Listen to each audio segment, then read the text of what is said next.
നമ്മുടെ പുതിയൊരു വീഡിയോയിലേക്ക് എല്ലാവർക്കും സ്വാഗതം. അപ്പോൾ ആദ്യം തന്നെ നിങ്ങൾ തരുന്ന സപ്പോർട്ടിന് നമുക്ക് വലിയൊരു താങ്ക്സ് ഉണ്ട് കേട്ടോ. അപ്പോൾ നമ്മുടെ വീഡിയോ ഫുള്ളായിട്ട് കാണാം. വീഡിയോ ഇഷ്ടമായി കഴിഞ്ഞാൽ ലൈക്ക് ചെയ്യുക, സബ്സ്ക്രൈബ് ചെയ്യുക. അപ്പോൾ നമ്മൾ ഇന്ന് വന്നതും കഴിഞ്ഞ ദിവസം വന്ന സ്ഥലത്ത് തന്നെയാണ് കേട്ടോ. ബ്രാലിക്കുഴി എന്ന് പറഞ്ഞ സ്ഥലത്ത് തന്നെയാണ് നമ്മൾ ഇന്നും വന്നത്. പേര് നമ്മളിട്ടതാണ് ബ്രാലിൻകുഴി എന്ന്. അവിടെ അത്യാവശ്യം നമുക്ക് ബ്രാലി തന്നെയാണ് അടിച്ച് കിട്ടുന്നത്. അതുകൊണ്ട് നമ്മൾ ബ്രാലിൻകുഴി എന്ന് പേരിട്ടത് കേട്ടോ. അപ്പോൾ ഇന്ന് നമ്മൾ മണ്ണീരിട്ട് തന്നെയാണ്, പോള റോഡും മണ്ണീരിട്ട് തന്നെയാണ്. അപ്പോൾ ഇന്ന് നമുക്ക് അത്യാവശ്യം മീൻ കിട്ടിയിട്ടുണ്ട് കേട്ടോ. അപ്പോൾ മീൻ കിട്ടുന്ന ഭാഗങ്ങൾ മാത്രം കട്ട് ചെയ്തിട്ടാണ് നിങ്ങൾ കാണിക്കുന്നത്. അതിന് അല്ലാണ്ട് കുറേ നേരം നമ്മൾ പോസ്റ്റ് അടിച്ച് നിന്നിട്ടൊക്കെയാണ് നമുക്ക് കിട്ടുന്നത്. നിങ്ങളിത് കാണുമ്പോൾ ഇടുമ്പോഴേക്കും കിട്ടാമെന്ന് വിചാരിക്കരുത്.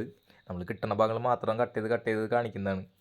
ഫുള്ള് വീഡിയോ ഇടുന്നത് കഴിഞ്ഞിട്ടുണ്ടെങ്കിൽ ഭയങ്കര ലെങ്ത് ആയി പോട്ടെ വീഡിയോ. അതാണ് നമ്മൾ കട്ട് ചെയ്ത ഭാഗം മാത്രം കാണിക്കുന്നത്. പിന്നെ ഇന്ന് നമുക്ക് ബ്രാല് തന്നെയാണ് കിട്ടിയത്. കഴിഞ്ഞ ദിവസം നമുക്ക് അതിന് കരിപ്പിടി, പിലോപ്പി അങ്ങനത്തെ മീനുകളൊക്കെ കിട്ടിയായിരുന്നു. ഇന്ന് നമുക്ക് ബ്രാല് തന്നെയാണ് കിട്ടിയത്. ഈ ബ്രാല് തന്നെ ഇങ്ങനെ പിടിക്കുമ്പോൾ നിങ്ങൾക്ക് എല്ലാവർക്കും കാണുമ്പോൾ നിങ്ങൾക്കൊരു ഡൗട്ട് ഉണ്ടാവും, ഇതുവല്ല ബ്രാലിനിട്ട് വളർത്തണ വല്ല കുളത്തിൽ നിന്നാണ് ഈ പിടിക്കണേന്ന് കേട്ടാ. കുളം എന്നല്ല കേട്ടാ, ഇത് പാടാണ്. പാട സൈഡും പിന്നെ ചെറിയ തോടും കാര്യങ്ങളൊക്കെ പോണതാണ്. അപ്പോൾ അവിടെ നന്നായിട്ട് മീനുണ്ട്. ബ്രാല് കൂടുതൽ നമുക്ക് കിട്ടുന്നത്. അപ്പോൾ കാണുമ്പോൾ നിങ്ങൾ വിചാരിക്കും ഇത് വല്ല ബ്രാലിനൊക്കെ വളർത്തണ കുളത്തിൽ നിന്ന് പോയിട്ട് പിടിക്കുന്നതാണെന്ന് വിചാരിക്കില്ല. അപ്പോൾ അങ്ങനെയല്ല. അപ്പോൾ ഞാൻ വീണ്ടും പറയാണ്, പുതിയതായിട്ട് നമ്മുടെ വീഡിയോ കാണാൻ മച്ചന്മാർക്ക് ഒന്ന് സബ്സ്ക്രൈബ് ചെയ്യണം കേട്ടോ. മച്ചന്മാരെന്ന് മാത്രം പറയാൻ പറ്റില്ല, ഗേൾസും നമ്മുടെ വീഡിയോ ഒക്കെ കാണുന്നുണ്ട് കേട്ടോ. അപ്പോൾ വളരെ സന്തോഷം. അപ്പോൾ എല്ലാവരും ഫുള്ളായിട്ട് വീഡിയോ കാണട്ടാ. അപ്പോൾ പുതിയൊരു വീഡിയോ ആയിട്ട് നമുക്ക് വീണ്ടും കാണാം.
അപ്പോൾ ഇത്രയ്ക്ക് മീനിന്ന് കിട്ടിയിട്ടാ. അതൊക്കെ ഇപ്പോൾ രാവിലെ തന്നെയാട്ടോ കിട്ടിയത്. അതിൽ 2-3 എണ്ണം ചത്തുപോയി, ബാക്കി എല്ലാത്തിനും ജീവനുണ്ട് കേട്ടോ. അപ്പോൾ ഇത്ര മീൻ നമുക്ക് കിട്ടിയിട്ടുണ്ടെന്ന്